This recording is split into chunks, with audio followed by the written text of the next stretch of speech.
From Hollywood to your hood, public breakdowns are everywhere.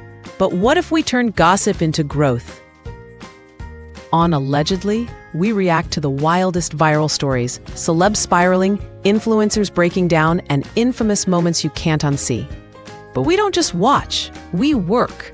We break it down, do the self-work, and find the breakthrough hiding in their mistakes. New episodes drop every Monday on YouTube at My Coach Ministry, because your healing might just begin with someone else's headline. Allegedly, where the breakdown is the beginning of your breakthrough. All right, so welcome back to Allegedly. Thank you so much for staying with us for this long.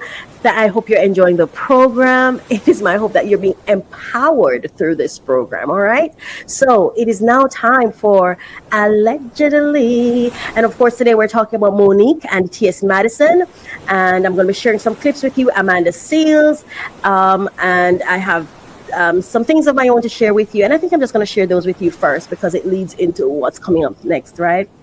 Well, no, let's go. First, we're going to go to Monique. Now, why was this clip important to me? Sharing this with you have been important to me because, I'm so sorry. I'm forgetting something here. Welcome to Allegedly. And of course, during this segment, we indulge in other people's stories and their life experiences. We do not want to take that for granted. So in an attempt not to do so, we want to seize this moment to say thank you to every single person who will be mentioned in these stories, every single person whose story we will talk about, every name that will be evoked in this sentence, every story that will be brought up. We want to say thank you and let people know we honor your experiences, we honor your story, and we do not sit here just to criticize. No, we sit here and we use your information as research, as supporting data, as and I'm going to be reading the fair use, but that is the other reason we're using it. It's not to lambast, and it's certainly not to shame or disparage or to throw it back in your faces. It's that we explore your life experiences, and especially those that are disruptive, and we apply that as influence to do our self-work, our own work on self, so that we can achieve breakthroughs in our lives. So we're not just watching your story to say you did something. We are using your story as a mirror to look back at ourselves, so that we can look into our own selves to see, what is this telling me about myself? What work do I need to do on myself so that I can make sure I do not become that which I detest or that which I don't approve of. Because often it's not just in the mind that change happens when you think about something. No, we have to do the work. We have to do the self-work, whether it's going to therapy, whether it's going to get educated, whether it is having conversations that are challenging, whatever it is, we need to do that self-work so that we can experience breakthroughs, because there is wisdom to be gained and garnered from the experience of others. So now we're going to go to the copyright disclaimer. All right, so copyright disclaimer under Section 107 of the Copyright Act 1976. Allowance is made for fair use for purposes such as criticism, comment, news reporting, teaching, scholarships, and research. Fair use is a use permitted by copyright statute that might otherwise be infringing. All right, fantastic. Now let's go to the Monique story. All right, so why do I want to talk about this story? Of course, Monique is an Oscar-winning actress, comedian, lover of her Black community, auntie. To me, she's one of those persons who's of great inspiration to me in a real practical way. Not just because she's on TV, not just because she have accolades or titles, but because of her lifestyle, because of her messages, because I see her as someone who lives in her truth, unafraid to fall, unafraid to be outcast, unafraid to speak her truth. It's like this woman has decided, I'm going to be me. And that is why I'm so inspired by her, by the essence and the core of who she is. I am not a fan. I'm just inspired by her story. And TS Madison, as she says, her name says, transsexual. Yes, she was born male or born a boy, but she lives as a woman. Is that how she presents as a woman? Right, that's it. I've only met her as a woman until she said transsexual. I didn't know, but let me tell you what. There's something, and I want to do a story on her at some point, but I'm still sorting it out. There's something about when I listened to her the first time, and why I listen to her every now and again. Like I said again, I'm not a fan of anyone, but I am inspired by authenticity. Authenticity inspires me. What in a time when for me, the world of LGBTQ plus ism felt choking, like it was choking me. I felt like I was held up at gunpoint and somebody was choking me to accept something that I did not understand, I did not know, I was not fay with, and I needed more information on. It wasn't in a matter of me being in disagreement. I couldn't be in disagreement because I didn't understand it. But I felt like I was being choked. It was being poured down my throat, like swallow, swallow, swallow. I wasn't able to chew. And then I came upon something with her, and I heard compassion and understanding in her tone. Almost like she said, I understand if you don't get it. Because, I'll tell you this, right? I know I am what they call heterosexual. I have no attraction to a woman. So for me, if another woman says, I have no attraction to a man, I could never force that person to still be with that man. Because I'm telling you, women do nothing for me down there. Nothing. I mean, well, men hardly do it, but I'm not asexual. Get me here. I love men. But I'm just saying, that to say I wanted to understand.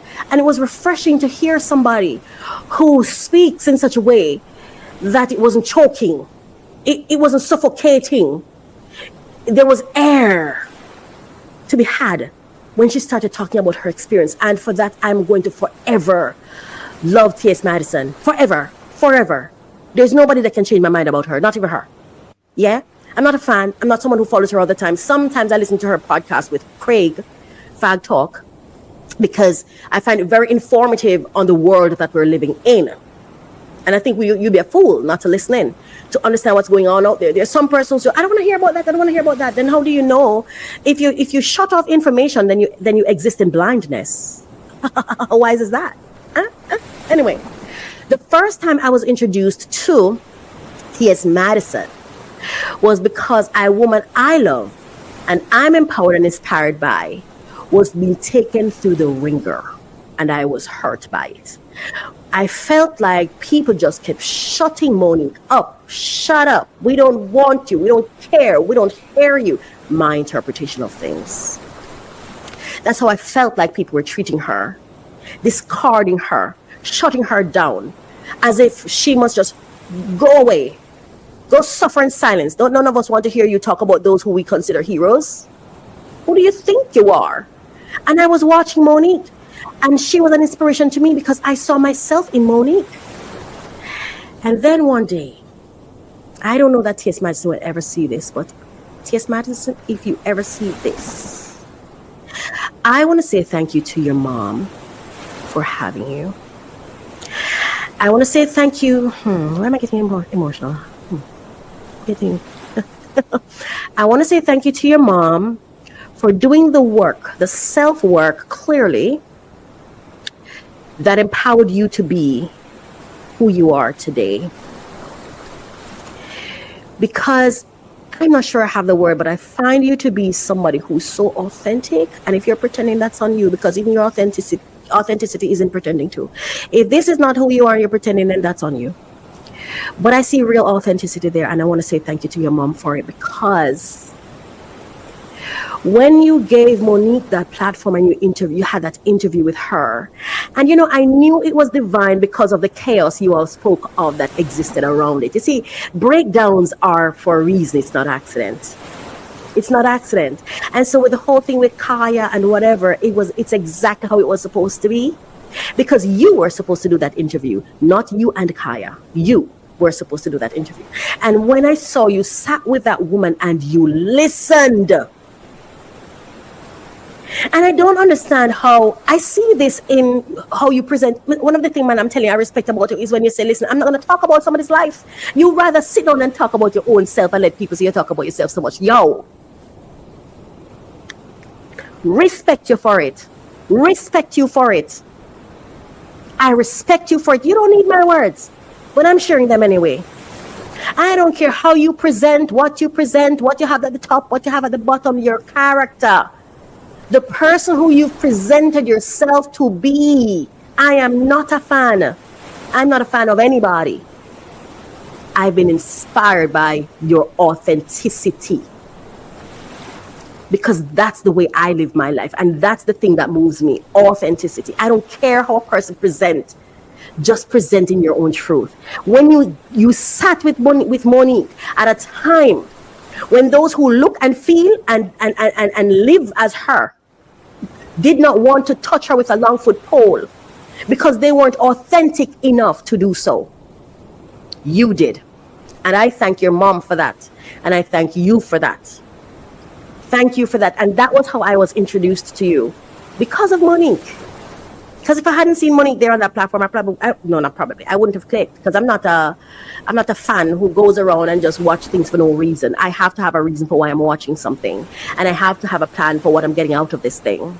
I invest my time, I invest my mind, I invest my emotions. I don't just spend them unwisely, But when I saw you brought Monique on at that time, because you see, God made that space for you too. Everything that Monique was going for was also for you too, so that this could happen.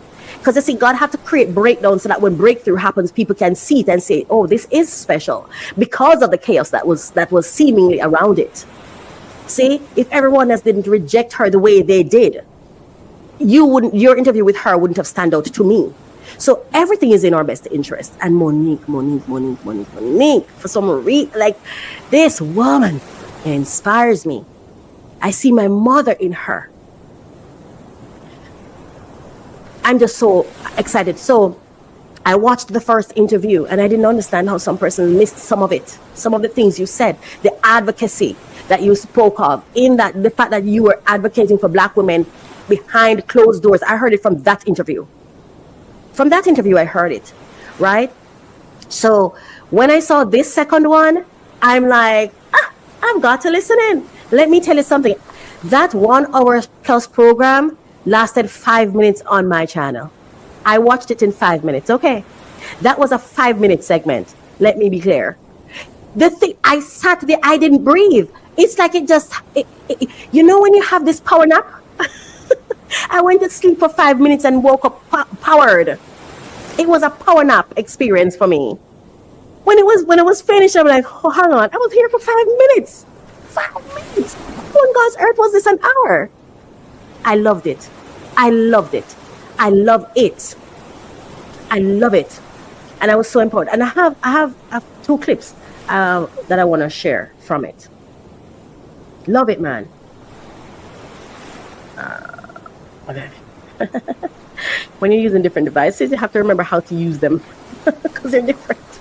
I think that we can hang on. Why are you going ahead of me, baby? Hold on. Let me find. There's one I want to play the Tyler Perry one first. One of the biggest Hang on. So this one is on about Tyler Perry and boy, Madison.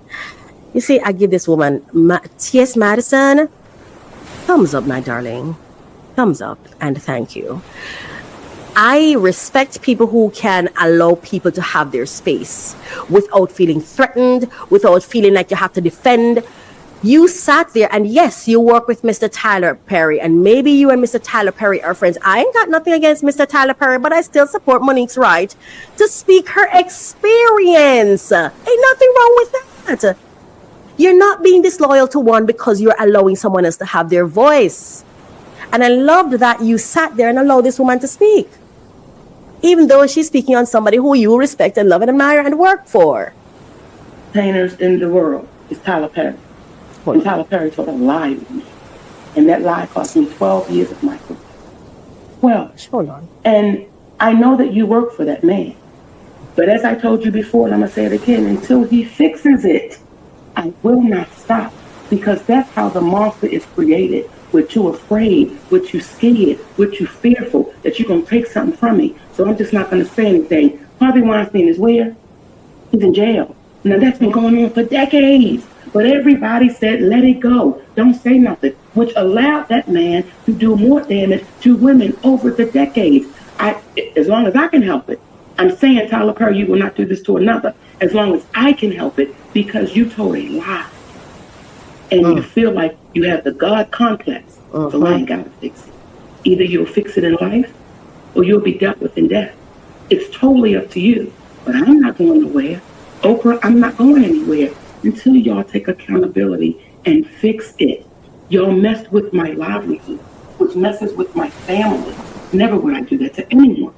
So until they fix it, I won't back down. Well, let me ask you, what does fixing it look like for you? You see what Lee Daniels did? Mm-hmm. That man walked out on that stage publicly. See, you publicly shamed me. You publicly shamed me. So now you have to publicly fix it. That's right. Tyler Perry, you cost my family millions. Of course. And millions and millions of dollars. And it is a beautiful thing when you tip somebody $3,000. It's a beautiful thing when you give somebody $400,000 for their house burned down. Those are good deeds. However, you know what you did to a black woman named Monique. So all and you of that can't correct it saying, by trying to fix other people. We see what you're trying to do, but you can't fool us. And I don't believe I'm the only one. Of course not. You don't do that to somebody and it be your first time. You know, because you're too comfortable in doing it. And when you get that God complex, the universe is watching everything. Of course it is. Fixing it means you apologize publicly. That's and right. You cost my family. That's step one. Step one. It's you want to. I don't want to put words in you. I just decipher. You want a public apology and you want restitution. Yes, that's right. And I say that unapologetically. Unapologetically. You are on tape saying what you did to me was wrong. You are on tape. That's your voice, Tyler Perry. You called us. We didn't call you. You said what he did to me was wrong, and he was going to fix it when his movie Boo came out. When did Boo come out? 2016. We are now in 2025, and you've not fixed that. You've not fixed it. All right. So that was the first clip. And I remember the first time TS Madison spoke with Monique, the interview, it was when she spoke about the same thing. And I remember, and in this interview, they talk about it. TS Madison was instrumental in Monique's and Lee Daniels' reconnection, which is powerful. There's something about I want you to pay attention to with how TS Madison does things, which I like. She's self-aware, right? And so when she said, I don't want to put words in your mouth, this is what I'm hearing, is those little things that I look for in people. See, you make the effort to understand, not just to be on the attack or to defend. You try to ensure, what are you saying? I don't want to just relax and assume what I think you're trying to say, or, oh, she want money, oh, she want, no. Is this what you're saying? Let me see if I'm hearing you correctly. Let's practice doing that in our real lives, people, with the people we love. I am trying to do that. It's something I'm working on myself. Monique has the right to talk about what pains her. She has the right to. You can choose to believe her or not, but to shut her up is disrespectful and demeaning and dehumanizing. She ought to be allowed to have her say. The next clip that I want to play. I think that we get so caught up in other people's opinions. Oh my God. And once we get caught up in other people's opinions, you start living for other people. And you look in the mirror and you're miserable, and you're depressed, and you're suicidal because all of your decisions were not yours. They were somebody else's. Yes. So you can't get caught. And I say this with no judgment. You can't get caught in other people's opinions and feelings about you. That's right. You'll leave this earth never really fully being satisfied because you were so concerned about what the church said, what this said, what that said, down the street said. And people say, listen, I'm a walking me. And once you walked in you, people fell in love with TS Madison, dick and all. All of it. Yeah. Dick and because all. You're authentic. This ain't that kind. This one of the show. Okay. Because people see she shows you who she is. And she's not hiding her hand. Yeah, we're going to talk about dick and all. We're going to talk about Monty eating coochie. Okay, talk about it. I want to share this with you. I don't know how much you can see it. This picture is currently on my Facebook page. I talked about this in our last segment with a little boy who was reportedly in rags, looking in the mirror to the one that was dressed in a suit, and that was who he was hoping to become. Monique said something just now when he said we are so enraptured. Is that a word? Yeah. We're so wrapped up in other people's opinions that we don't even know who we are. And this is what I wrote on the picture after I did the thing last time. I'm going to share the picture on here. Until our children are rooted in the worth of their own reflection, they will forever chase themselves in the shadows of others, believing the variety outside is the supreme, the worthy, the goal. But in the pursuit of imitation, they risk becoming a mummified echo of who they truly are, oppressed not by chains of others, but by the abandonment of self. You may look at this picture of this little boy looking at himself in the mirror as, oh my God, that's who I'm going to become. It's not inspiration. It's dehumanizing. Why can't the person in the mirror also be the same tattered person with all the accolades and achievements that he hoped for? Why can't he remain himself? Furthermore, what is tattered and what is decent? Who determines that? That's another conversation. I don't want to get too much into it. I want to go on to Amanda. All right, so leading straight from Monique into this thing with Amanda. And Amanda is another person that I realize that as a community, online anyway, there's a lot of hate that goes towards her.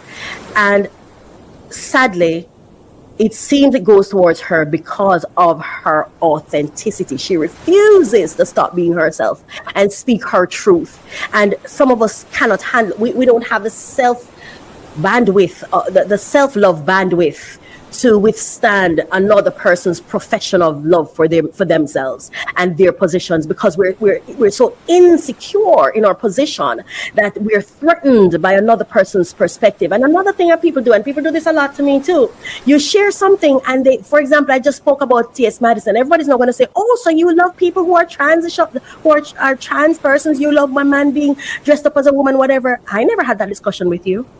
I told you I respect the woman.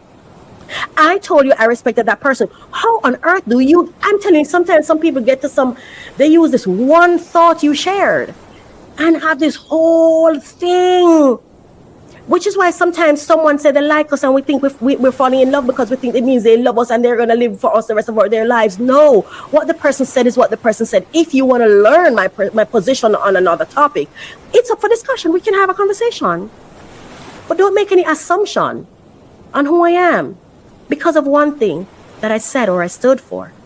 I am a multifaceted person. I'm a dynamic being. I'm unlimited, baby. Unlimited. So now we're going to go to Amanda Seales. Two things I want to spotlight from her conversation. She had what they call, I think it's called Surrounded.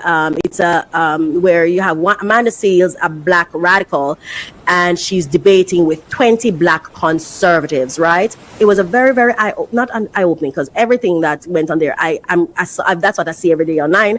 You see it, it's clear, yeah. And then I don't remember what I was going to say, but yeah. It's not so unique. I'm not surprised by the level of the conversations that she's having, but it's still disheartening, because that thing that I just read about the little boy looking in the mirror, this was like a manifestation of that to me. These young men who came up, or these black conservatives that came up talking to Amanda, I swear to you, this was the mirrored version of them talking. It's like, know that they have achieved the person in the mirror, they no longer like the tattered person that they were. This is my opinion on understanding.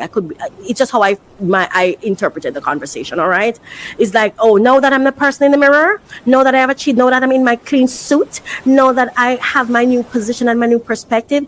I don't even, who was that I don't like the people who look the way I was looking before. It's crazy. Anyway, and that's what Monique is saying too. But let's go to the clip. And I think Amanda did very, very well. She held her own and she managed the conversation very well. The daughter of an immigrant. It is imperative. Hang on. Trying to protest against, you guys don't ever do this. KTS. You guys don't ever do that. KTS, who is you guys? Members of the black community don't want to hold people accountable, especially black people. So KTS was shot 60 times outside of Cook County, Chicago. How many BLM members came out? You earlier said BLM is about referring to me as you guys. Okay, fine. So, for example, we had a really good example of this where it's not a police, because I remember you. Where are you from? Where am I from? What do you mean by that? Like, what state am I from? Where was I born? Where do you live right now? I live in Florida. I was born in Angola, though. I was born in sub-Saharan Africa. Okay. Where did you grow up for most of your time? In Maine. I lived in North America. In Maine. Yes. And what is the population of black people in the town that you're from? It's really extremely low, but I grew up around black people, and there was a black community where I lived. And that black community that you lived in, did they teach you about black history in the United States? Like, are your parents black American? Yeah, my mom is black. My father is black. No, I'm asking, were they born in the United States? No, because I wasn't born there. Oh, so you guys are all from Angola? Yes, but again, like I told you earlier, right? Trying to protest. Sources are not. You're not able to cite your sources. Please go sit down. Yeah, that's the truth. It's not the truth. It's not the truth. Please go sit down. Nothing you say is actually the truth. Nothing. You're the daughter of an immigrant. It is imperative that black people from other places understand the disparate difference that they exist from black people in the United States. It is not the same, period. And ultimately, the best effort that we can do as a diaspora is to lead in understanding, not in judgment. So when I am talking to somebody from Sudan, from the Congo, from Angola, I'm listening to understand their experience, not to undermine it. And I refuse to allow anybody from Grenada, from Angola, from any other place to come and try to undermine the experience of Black Americans. You know what I think has happened to us? The thing that was meant to be the bridge for us to cross over became the platform upon which we now stand. We didn't cross over and go over and find ourselves. We got stuck as the man in the mirror. Literally, the man in the mirror. That person in the suit that we were trying to become, we got to that achievement and we got stuck there. That's how I feel. We got stuck there. And it's like there's something I share that I want to share. This is what I'm trying to say. See, sometimes I write my thoughts down because I'm a very wordy person. And sometimes it's just pure words. and I don't want to lose you, you know? Where is it? Here it is. This is what I say. If I am consistently taught to deny myself, I feel emotional again. God bless my nieces and nephews and their children, and their children's children. If I am consistently taught to deny myself, how long before I begin to deny my roots, my people, my ancestry, which I already barely know, my lineage, my source? Why would I defend that which I am conditioned to deny? I will very soon become a soldier for that which I am conditioned to pursue, even if that is the very cloak of the enemy, and subsequently will defend them against my very own, protecting what I believe I've earned/achieved. That's how I feel about it. Now, there's something I want to share. God help us, but it's a journey, right? It's a journey. It's all going to fall into place. It's a journey. No, he mentioned the concept, the subject of violence came up, right? So there's something I want to share this. After I watched this episode, I went on and I did a little research for myself. Yeah, I used Chat GPT and I did some research for myself. I wanted to understand. I wanted to get an understanding of the violence, some statistics on the violence in the Black community versus that in the white community, Black on Black crime versus white on white crime. I wanted to see the disparity. I wanted to see how wide wide the difference between them was, because for too long I think there's been this idea that the Black on Black crime is to such immense proportion it far outreaches or surpasses that of any other race, right? Or that of the white race, because that's the one we're always compared to. But I do believe that crime is a proximity thing, right? But that's just my belief. You'd have to do the research to find out what it really is. That's just what I think. Anyway, so Black on Black violence. The graphic I'm showing on the screen right now. When people say Black Americans are the most violent, and that's why the Black community is failing, the data tells a different story. As this chart, the one above me, shows, violence is not unique to the Black community. It's largely interracial. People harm those they live closest to. See, there we go. 72% of crimes against Black victims are by Black offenders. And I just want to say this because this was in the information that I found, but I don't necessarily have here. These data is just based on what has been reported, okay? And I needed to see the source. So let me. All right, I needed to see the source for the data. All right, it's there, right? Yeah, it's there. All right, so 72% of crimes against Black victims are by Black offenders. 68%, that's 4, less than the 72, 68% of crimes against white victims are by white offenders. That's only a 4% difference. The truth, proximity and access, not race, are the strongest predictors of who commits violence against whom. This isn't about one race being more violent. It's about addressing systemic conditions, environments, and opportunities for real safety and change. Because I hear this being used against the Black community a lot, or rather, very often. And I thought, no, I need to do my own due diligence, to get this for myself, right? Now, I want to share this, but I'm going to share Amanda's clip again before I read this clip. I want this here. The dark immigrants. It is imperative that Black people from other places understand the disparate difference that they exist from Black people in the United States. It is not the same, period. And ultimately, the best effort that we can do as a diaspora is to lead in understanding, not in judgment. Not in judgment. Talking to somebody, I say the same thing for my Jamaicans who migrate and talk about Jamaica. To understand their experience, not to undermine it. And I refuse to allow anybody from Grenada, from Angola, from any other place to come and try to undermine the experience of Black Americans. Right there. Right there. Right there. And this, I say, it's like we have this mirror before us to move from tatters to prosperity. And when we get to this quote unquote prosperity, it's like we compromised ourselves so much that we completely forget where we're coming from and who and the circumstances that existed before that we didn't do it to ourselves. And this even happened when I hear Jamaicans abroad talk about Jamaicans in Jamaica. And it's like they behave as though it's so foreign to them. Like, oh my God, why do you behave like that? Why you behave like that? Why are you so uncivilized? Because authenticity is what? Lack of civility? What on earth? What you call tatters, I call my natural skin tone, my natural clothes to wear. That's where I'm comfortable. Who determines one is better than the other? That to me is lack of civility. That you think that your way is the only way. That is the most uncivilized position that one could take in a world that's full of variety. That your way is the only right way. And if you don't agree or approve, then they're on the wrong side of history. They're going to hell because they don't believe in the God that you believe in. That is lack of civility. That's lack of charity. That's lack of love. That's lack of self-awareness, lack of self-knowledge, lack of self-acceptance, lack of self-love.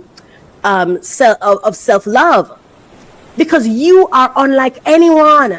And no matter how much you think you fit in, you still stand out because you are an individual, because God designed you that way. So every time you curse someone else for their outstanding ways that you disapprove of, you diminish yourself. Now, let's go on here, because solidarity is what we need. Solidarity is power. Unity is power. Understanding and accepting that others are different from you. You don't have to accept what they do or what they believe, but accept that they have the right to it just like you do. Just like you do. So, family, today we're talking about something bigger than headlines, bigger than politics. We're talking about relationships. The sacred, unshakable relationship. Sorry, we're talking about relationship. The sacred, unshakable relationship between Black immigrants and Black Americans. Black migrants and Black people who are left back at home where you leave them. Point 1. Same system, different passports. First, the system doesn't check your passport before it checks your skin. Whether you're a Ghanaian engineer or a third-generation Black American teacher, anti-Black discrimination hits us both. By the way, I'm Jamaican, let's be clear. And I live in Jamaica. Proud of it. Pew Research, and let me be clear and say this, because I've had opportunities to change that, because some persons might think, oh, you're stuck in Jamaica, that's why you feel this way. I had multiple opportunities to alter that and did not. I just want to put that out there. Pew Research, PEW, found over 3/4 of Black adults report discrimination, whether you were born in Kingston, Lagos, or Chicago. You're in the same fight, same system, same struggle, different passports. That means our shield has to be collective. Point 2, the civil rights door you walked through. Second, let's give credit where credit is due. The 1965 Immigration and Nationality Act, the law that opened America's doors wide to Black immigrants from across the globe, was only possible because of the civil rights movement. The sacrifices of Black Americans, marching, bleeding, dying, tore down racist quotas and made room for new waves of immigration. To turn away from Black Americans now would be like stepping through a door and then locking it behind you. We honor the fight by staying united. And point number 3, power multiplies when we vote together. Third, numbers. 1 in 10 Black people in America today is an immigrant. That's about 4.6 million strong and growing. Together, Black immigrants and Black Americans make up a voting bloc that decides school boards, city councils, governors, and yes, even presidents. When our ballots align, our power multiplies. Disunity dilutes us. Unity delivers. Point 4, 1 pipeline, 2 systems. Fourth, let's talk justice. You know what's funny? The same immigrant who goes against their Black Americans are the ones that's quoting Martin Luther King Jr. and the Malcolm X's of the world. Make it make sense. Come on, I'm not trying to disrespect you. I'm saying, open your eyes, wake up. Black immigrants face double jeopardy. This is where we're talking. So fourth, let's talk justice. Black immigrants face double jeopardy. criminal legal system and immigration system. Over-policing pushes our people into jails, and from there into detention centers and even deportations. And let me just pause right there and tell you, does it stop at deportations? What I want you to ask yourself is, how do they use those of us they capture over there to have influence in our countries here? For example, when a Jamaican migrate and let's say somebody, the feds or whatever, hold one of them to use them against the Jamaican government system as leverage or whatever. Do you think that's a thing that could happen? Do you think that they could use the system over there could use our people to have leverage in our country? I want you to think about that, because that's something we need to think about.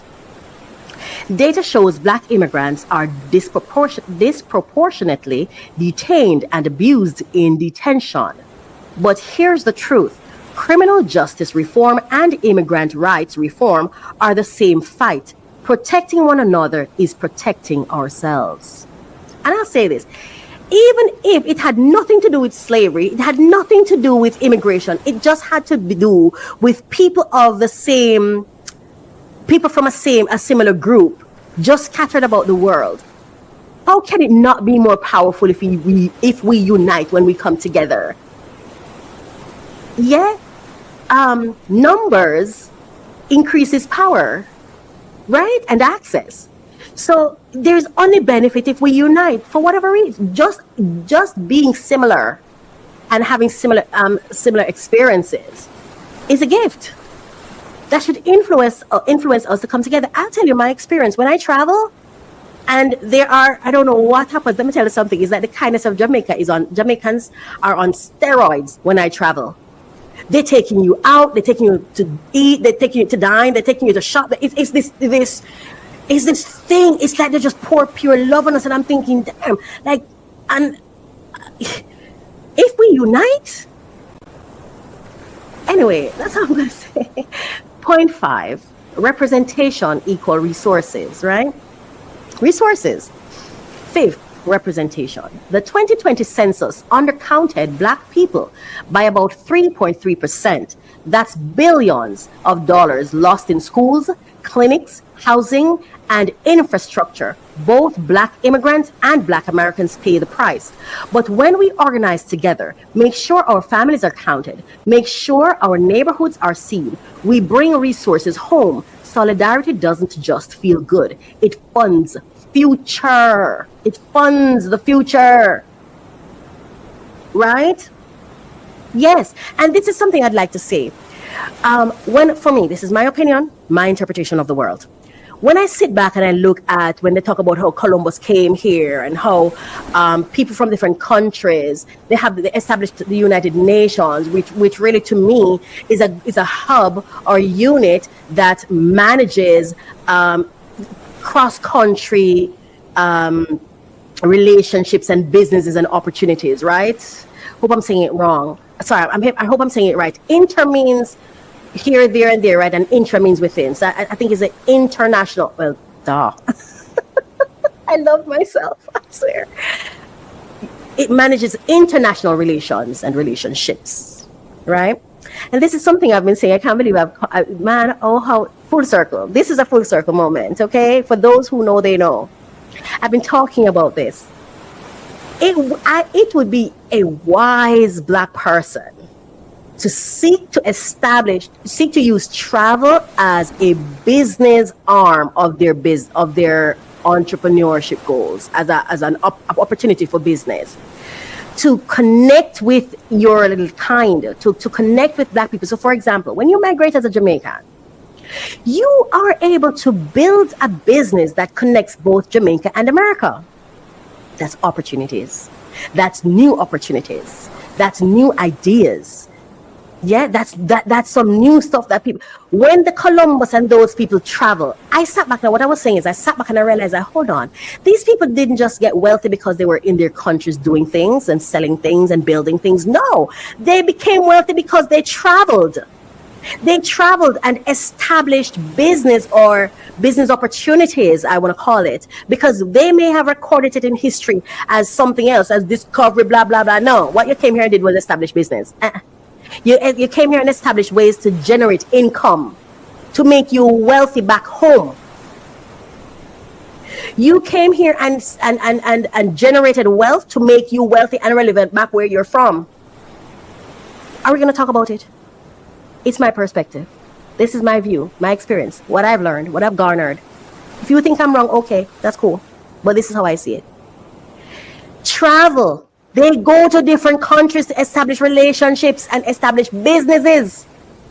They didn't earn all their money in their home country. They came where it was cheaper and where it was easier and established relationships, which is why when we go against each other, it works for them.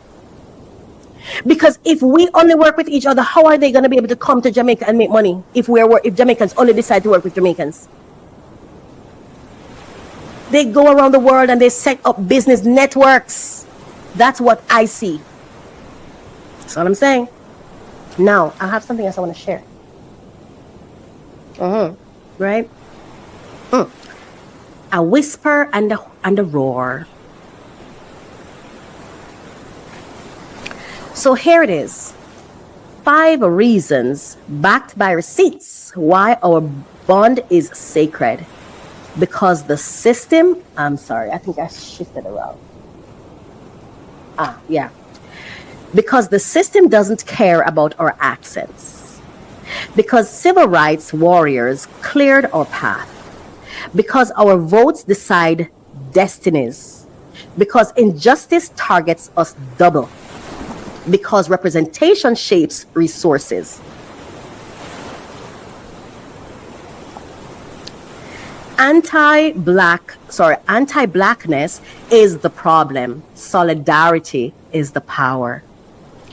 When Black immigrants and Black Americans move as one, policy bends faster and farther toward justice. This is more than strategy, it's survival. It's legacy. It's love. And let me say it this other way. When Black Canadians link with Black Americans who visit them, who immigrate to Canada, or Black Jamaicans, or Black immigrants, when Canadians link with Black immigrants, it's the same thing. When Black Germans link with Black immigrants, it's the same thing. It doesn't matter where you are. Even if where you live there is no racism, it still benefits. Solidarity still benefits you, because when you put it, okay, it's like having a dozen mangoes and 2 oranges. Even the very look of it is more to look at. Right? So let's not miss out on opportunities to collaborate and strengthen and empower, because we're so busy in our trauma, in our emotions. Yes? All right. So we've come to, oh my God, this is the end of another Allegedly segment episode. Thank you for staying with us. Thank you so much. All right. When you go to my website, mycoachministry.com, you'll see their Little Black Girl series. And I just want to share it with you. So this is our Little Black Girl series.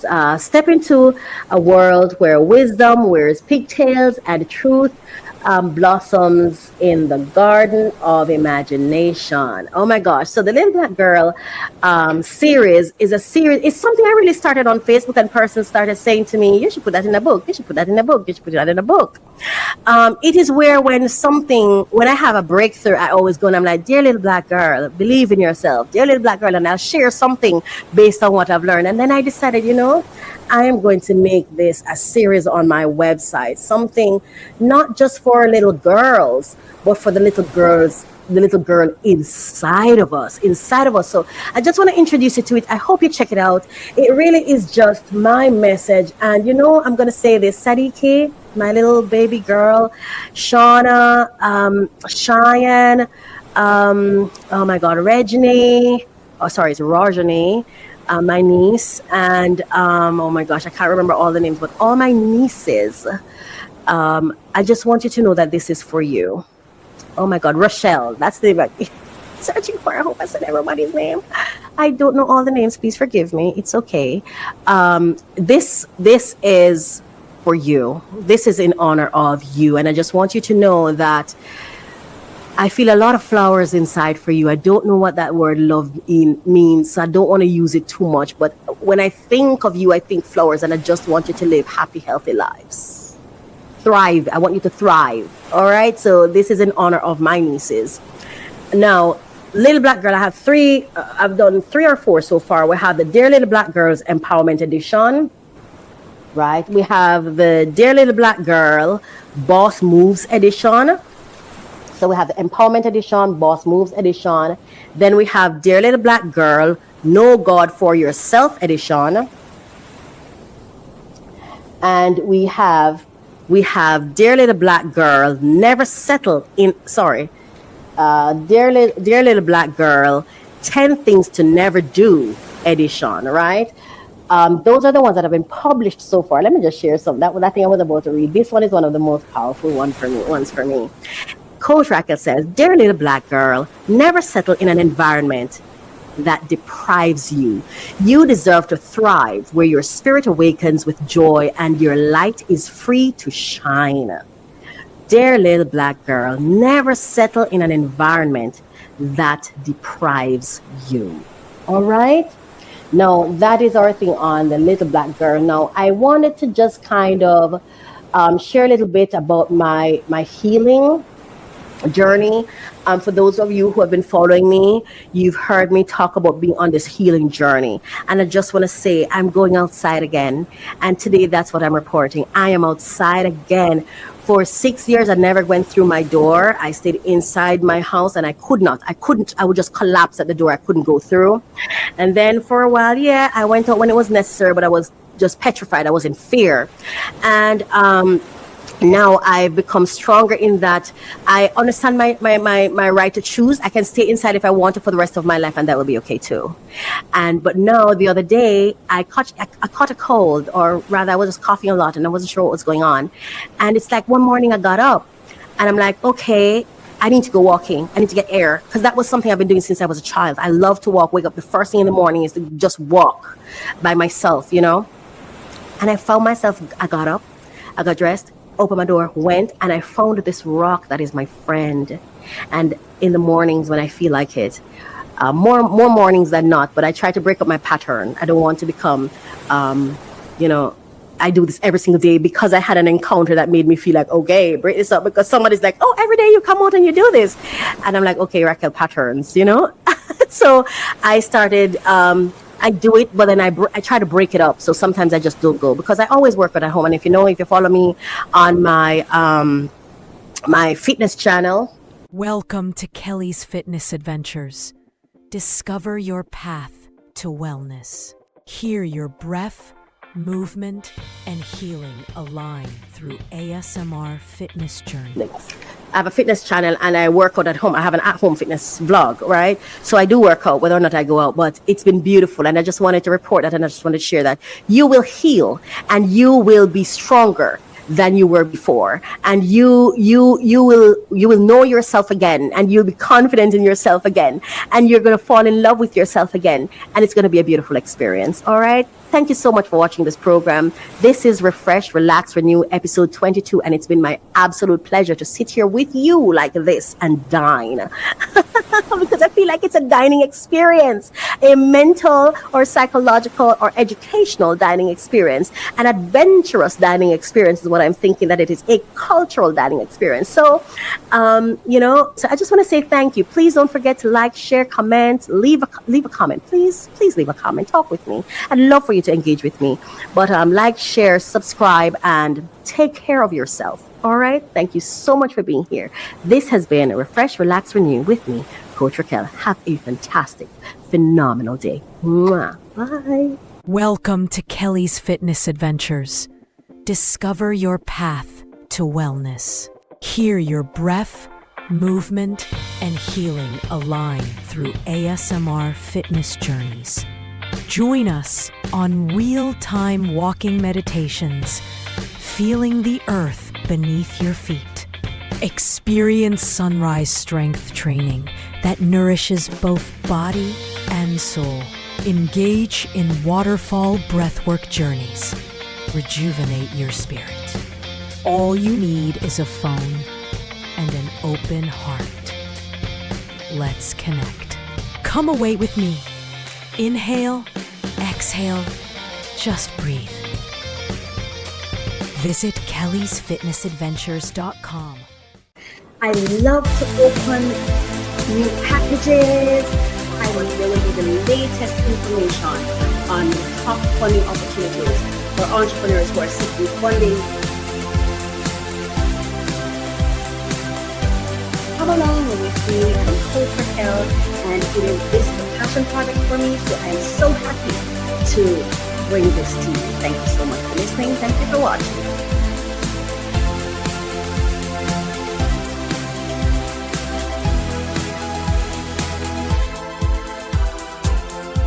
Unlock your potential every Thursday with our podcast, Refresh, Relax, Renew.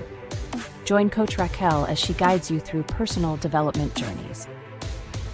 Each episode focuses on actionable steps to enhance your personal journey. The podcast features 3 main segments to keep you engaged. We start with discussions on trending topics relevant to your growth. Then we unbox solutions to common challenges we face daily. Finally, stay updated with fresh funding opportunities each week. Tune in every Thursday for new episodes, and see you there.